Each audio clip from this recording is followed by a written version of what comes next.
I won't hold my breath, and best of luck to them if one chooses to stand up. They are enjoying their lowest approval rating ever because this is who they are trying to represent. These far-left activists who don't stand for anything. They only stand against Donald Trump, and they hate, as you just heard from that one individual who wished death upon the president of the United States, they not just hate him, they hate the nearly 80 million Americans who elected to vote him. The Democrats have officially become the party of crazy. President Trump and the Republicans are the party of common sense. When Karoline Leavitt dropped an $800 million legal bomb on The View, and Joe Rogan stormed in like a verbal WWE champ, mic in hand instead of folding chair, you didn't just get a lawsuit, you got cultural carnage.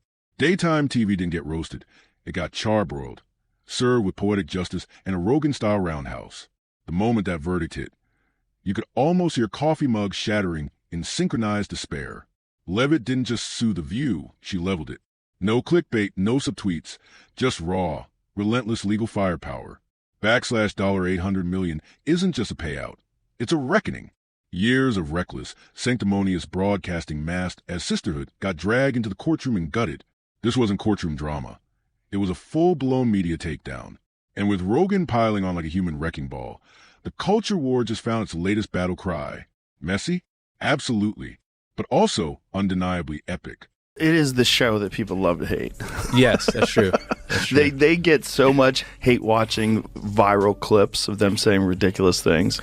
I mean, yeah. it is a rabies-infested henhouse. And watching this clip, I couldn't help but think how ironic that Whoopi Goldberg and Joy Behar and the rest of the ladies on The View spend their time calling Republicans the conspiracy theorists. But they have been wrong about everything they have said over the last couple of years. They likened President Trump to Hitler. They have mocked him. They have shamed him. They have lied about him consistently on their show. And it was a joy to watch them on November the 6th when they realized that tens of millions of Americans do not listen to the lies that they have spewed. These women are completely out of touch with reality. And you're right, ABC should... This wasn't a slap on the wrist. It was a sledgehammer straight through the studio floor. For years, The View treated truth like an accessory and slander like a group hobby. Their panel didn't host discussions. They ran a daytime drama echo chamber where political talk turned into emotional karaoke. Loud, off-key, and wildly out of tune. Opinions weren't shared. They were launched like heat-seeking shade missiles, with zero accountability. But the reckoning finally arrived. Joe Rogan didn't roll up to play neutral podcast referee. He came armed with receipts, rage, and a mic hot enough to melt a broadcast tower. While the panel scrambled to spin their latest controversy into victimhood, Rogan was already mid-monologue, dissecting their hypocrisy with sniper precision. This wasn't gossip. It was a gladiator match. And in this round, Rogan and Karoline Leavitt left no survivors. Nobody expects daytime TV to be flawless, but this was a full-on crash and burn in designer heels. They didn't just misstep, they did a triple backflip into a legal minefield, wearing fireworks as stilettos. And the spark that lit it all? Karoline Leavitt, the woman they mocked, minimized, and turned into a caricature. For too long, she was a punchline in their made-for-TV circus. But Karoline? She's not laughing anymore. Episode of you when you were on The View, when you were running for president, you got introduced as our friend Donald Trump. But does he really want to add President of the United States to his resume? A lot of people would like him to. Please let's find out, and please welcome my friend, Donald Trump. That's right. Whoopi Goldberg gives you a big hug and a kiss. Joy Behar gives you a big hug. Barbara Walters gives you a big hug. And then you actually started winning in the polls, and then the machine started working towards you. That red hat that says "Make America Great Again." Might as well just put a swastika on. What The View did wasn't just defamation. It was defamation dressed in sequins, hyped by an audience clapping like trained seals in a Vegas lounge act. But when Karoline Leavitt clapped back, she didn't bring a rebuttal, she brought Judgment Day. Her legal team rolled in with receipts so airtight, The View's version of research looked like Tumblr fanfiction. They didn't just miss the facts, they swerved them like gym-class dodgeballs. By the end of the trial, The View's legal squad looked like they'd survived a mental blender, dazed, glazed, and unsure what century they were in. This wasn't just a court win. It was a cultural detonation. And just when you thought the flames couldn't burn any hotter, Joe Rogan entered the chat. The podcast king didn't even stretch first. He tore through their smugness like a buzzsaw. dropping punchlines so surgical it felt like comedy with a scalpel. This wasn't commentary. It was execution set to a laugh track. Now, picture this. Rogan in the studio, mid-rant, nearly choking on a piece of elk jerky because he's laughing that hard. Not a chuckle, but a full-on wheezing belly laugh that screamed, "I told you so." No words needed. To Rogan, The View isn't a talk show. It's a therapy circle gone rogue, where bad takes breed like mold in a leaky basement. I get it. I also hate Joy Behar. So I don't love you, but I also hate that squawking bird. So I hate the whole thing. And frankly, that show, you want to talk about a show that set women back, is The View. You want to talk about that show. If the CIA is engineering, Antifa and fucking the Capitol riot, some crazy misogynist engineered The View, because there's nothing worse than The View. In terms of, like, there are so many brilliant women out there. None of them are on The View. None of them have gone near the set of The View. I mean, they have brought in the lowest tier of the, what is it, the Y chromosome? No, double the X. Okay. Double X. They brought in the lowest of the double X's for that one. It's rough. Let's be real. What you heard in Joe Rogan's voice wasn't shock. It was pure, unfiltered vindication. He's taken hits from The View's outrage machine before, had his name tossed around with that same smug tone. They say for anyone who refuses to parrot their script. According to Joe, The View has all the journalistic integrity of a magic 8-ball with a hangover. So when Karoline Leavitt's legal nuke landed like a precision airdrop, Rogan didn't just celebrate, he torched the place. That studio mic, it became a flamethrower. He practically handed Karoline a championship belt on air. But Joe didn't stop at roasting the people. He dissected the whole formula, the fake camaraderie, the reheated outrage, the panels that sound like Wikipedia entries misread by wine moms with axes to grind. Somehow this chaos parade gets classified as political discourse. Please, Karoline's lawsuit didn't just dent their wallets. It ripped off the crown. The smugness, vaporized. The moral high ground, evacuated. The applause, muted by the thunderclap of court filings. Suddenly, the queens of daytime judgment were the ones getting grilled. Legal style, they weren't just exposed. They were plated and served, garnished with public humiliation, devoured by the internet like a scandal-flavored snack pack. And Joe, he didn't just react, he cooked. Picture him as Chef Flome, tossing gasoline on The View's legal meltdown and serving up as an all-you-can-laugh buffet. The culture shift between right and left authoritarianism, and now people don't recognize that if you just stopped looking at it in terms of red and blue, look at the actions, whether it's war, suppression of free speech, pharmacological interventions that are mandatory, right. whatever it is, that used to all be associated with the authoritative right, the authoritarian right, and now those things are being embraced by the left. And I just think it's just an ideology thing, and I think we get confused and we think we're on the right side, and if it's our side that's saying this, for sure that's the right thing to do, and no one's critically thinking about it. Joe Rogan guided his listeners through The View's collapse like a savage museum tour guide, strolling past exhibits titled Exaggerated Claims, Hot Takes Gone Wild, and Oops, that's a lawsuit. Every disaster moment was roasted to perfection, delivered with the same surgical precision only a guy with a decade of MMA commentary and zero tolerance for media fluff could pull off. No one saw Karoline Leavitt swinging like this. Not the media, not the panel, not even their overpaid legal squad. But The View made their classic, fatal mistake, underestimating the quiet ones. The thinkers, the ones holding receipts. They didn't just dismiss Karoline. They treated her like a punchline, like a meme. And memes don't sue until they do. What The View thought was another easy hit piece turned out to be a legal grenade with a pin already pulled. But here's the real kicker. This wasn't just Karoline getting her flowers. This was a cultural shockwave. For decades, these daytime hosts bathed in studio lights and delusions of moral superiority, mistaking teleprompter outrage for real-world authority. But $800 million later, that illusion popped like cheap Prosecco under pressure. Now, it's not just The View scrambling to recover. It's every chat show that's ever danced a little too close to defamation. Legal departments everywhere are in panic mode, whispering, "Wait, how many times did we call someone national threat last year?" Karoline's case? It's not just a headline. It's case law now. Exhibit A in what happens when sass crosses a line into slander. This is the most important part. This is right after she was saying, we are run by ABC News. You should trust us, not Joe Rogan, who believes in dragons. So she by saying we should trust them because they're double checked by ABC News, and then making the stupidest fucking statement. Like you didn't listen to what I said. Yeah. You didn't listen to what the wildlife biologist, and that's only a part of what he said. I can't believe the other Joy part of what he Behar said didn't was weigh- there was something before that where he was explaining encounters with giant reptiles. And then there's also, listen, It doesn't make sense to me There- that a middle-aged woman could be dumb. when you're worried about losing your job and you're worried about podcasts taking over and who's the source of news, and we said Donald Trump was Hitler, but half the country disagreed with us and he won, and this is fucking great, and Joe Rogan believes in dragons. It's just frantic. It's foolish. PowerPoint? Please. This went way beyond slides. The internet detonated. Memes flooded timelines. Parody skits popped up faster than TikTok trends. Mashup videos spread like wildfire. Asterisk of views, asterisk worst takes remix with slow-mo zoom-ins, dramatic violin swells, and courtroom gavel sound effects straight out of Crime Doc. One viral post nailed it. She took their views and made them pay-per-view. Boom. Meanwhile, Joe Rogan held the mic like a battle-hardened oracle of cultural karma. Every sentence hit like a Mortal Kombat finisher. Asterisk fatality. Misinformation edition. Asterisk, he didn't just mock them. He dissected their downfall like a seasoned wildlife expert narrating a documentary titled When Egos Go Extinct. And extinct they went. For years, the cast of The View strutted like queens of cultural relevance, ruling the narrative with smug grins and sharp tongues.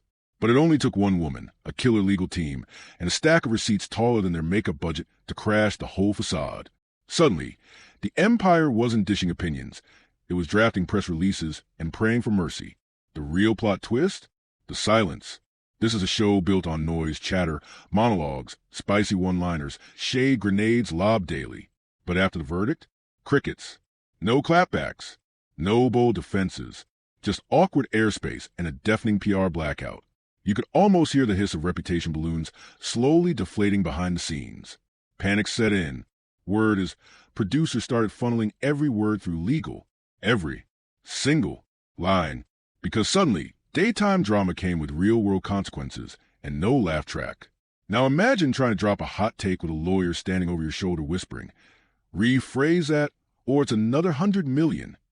Is that show has this very specific ideological bubble in which they operate in, you know, and they always bring on a token conservative woman and they yell over her and silence her, and you know they did that with Meghan McCain, and they did that with what is that other blonde woman from Survivor? Do you remember her, Jamie? She was always yelling. I mean, it's just it's a bizarre show. So we had 8 minutes, and America's approach to race.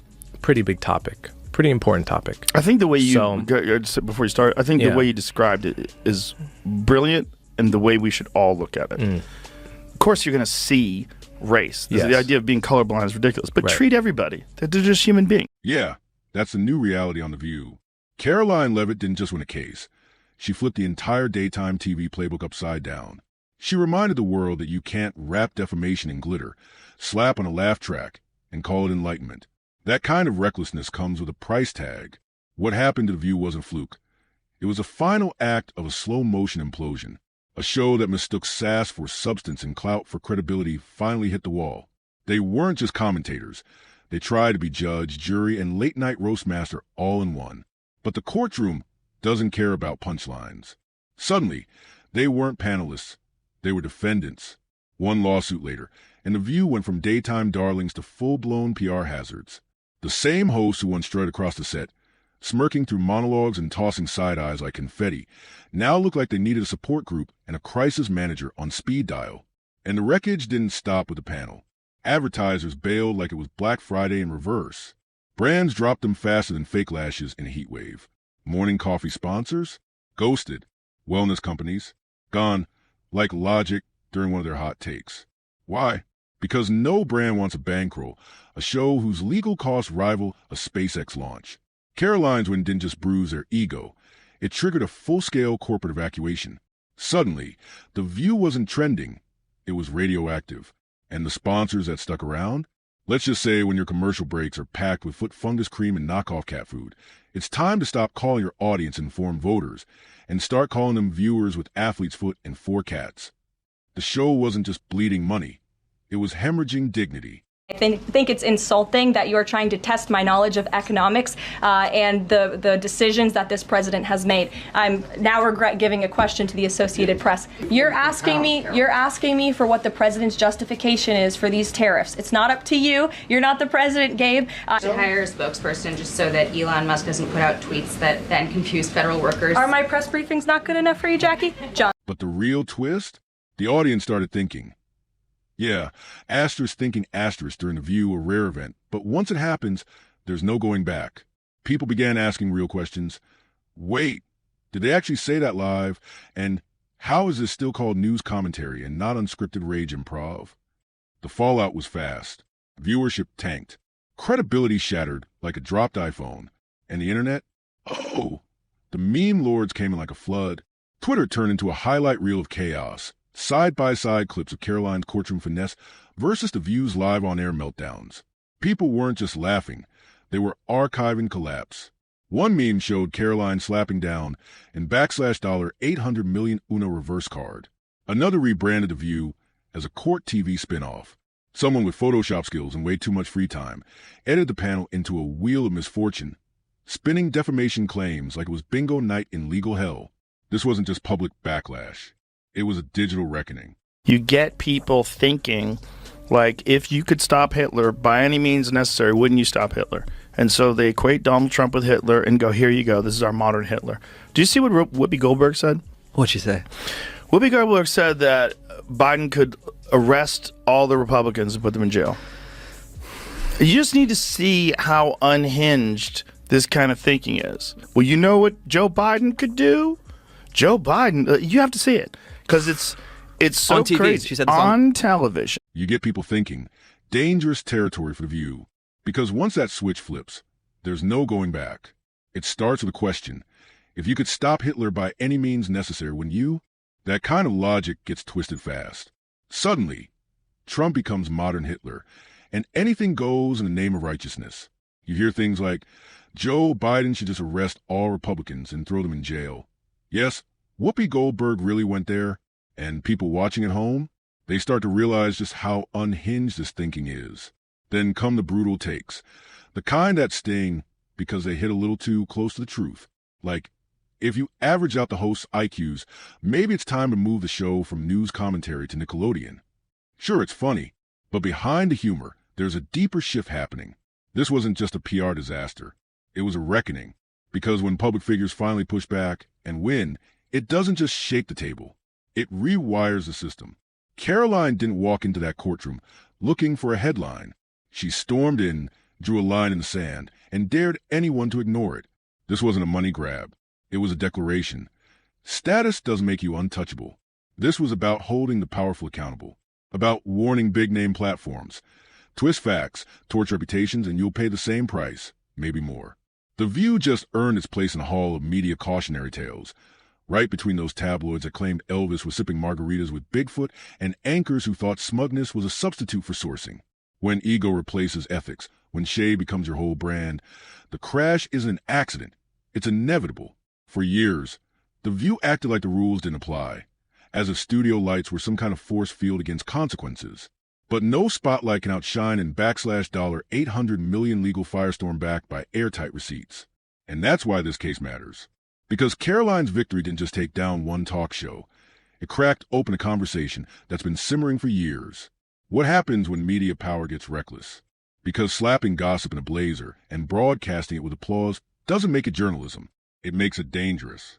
And this wasn't just fallout.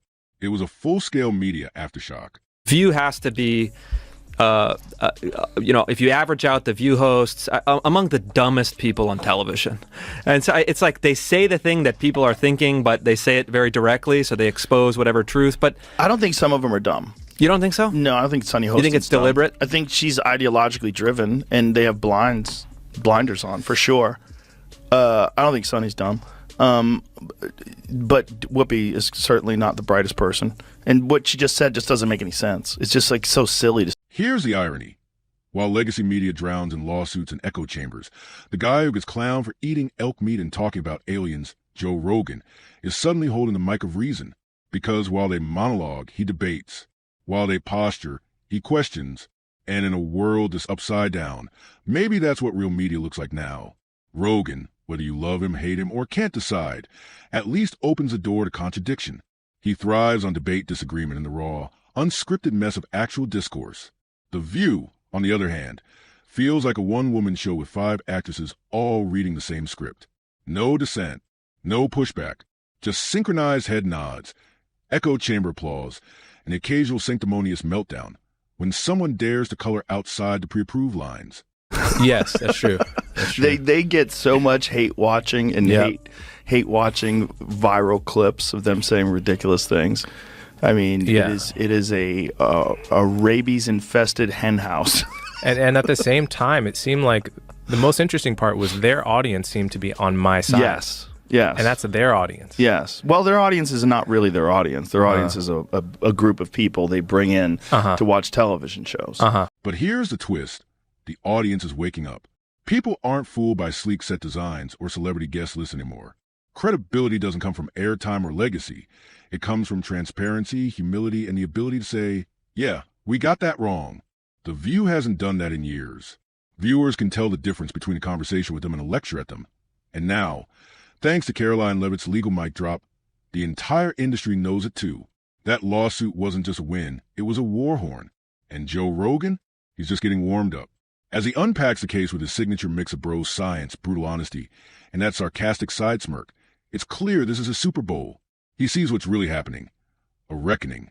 A spotlight on media hypocrisy, and a warning shot to every smug host who thinks snark is a shield and scripted outrage is a substitute for truth. Worried about losing your job, and you're worried about podcasts taking over, and who's the source of news, and we said Donald Trump was Hitler, but half the country disagreed with us, and he won, and this is and Joe Rogan believes in dragons. This isn't just about The View anymore. It's about the end of consequence-free commentary. It's about a culture that's finally fed up, finally pushing back against the talking heads who serve up narratives instead of truth. Because the real mic drop, it's not what they say on air. It's what we stop accepting. This was never just about money. It was about watching a once untouchable soapbox get dismantled, piece by piece, in the most satisfying way possible. Karoline Leavitt didn't just make them pay, she made them pause. And in today's non-stop media circus, that pause, that silence, is louder than any monologue they've ever performed. So here we are. The dust is settled. The check cleared. The memes are still flying like confetti at a courtroom parade. The View thought they were serving truth to power, but they ended up being the warm-up act at their own public roast. Their audience tuned in for righteous fury and left with masterclass in legal regret. Karoline, she's not just a plaintiff. She's a cultural correction. A reminder that sometimes it only takes one person, armed with receipts and a backbone, to flip the entire script. And Joe Rogan? Still laughing, still shaking his head, still reminding the world that when you build your empire on smugness, gossip, and daytime arrogance, it only takes one courtroom to bring the curtain crashing down. That wasn't just a verdict. That was a message. Call it justice. Call it karma. Call it daytime TV's reckoning. Just don't call it journalism. Because thanks to Karoline and a court that didn't blink, everyone finally knows what The View is really worth. About $800 million. And honestly, that price tag was a bargain.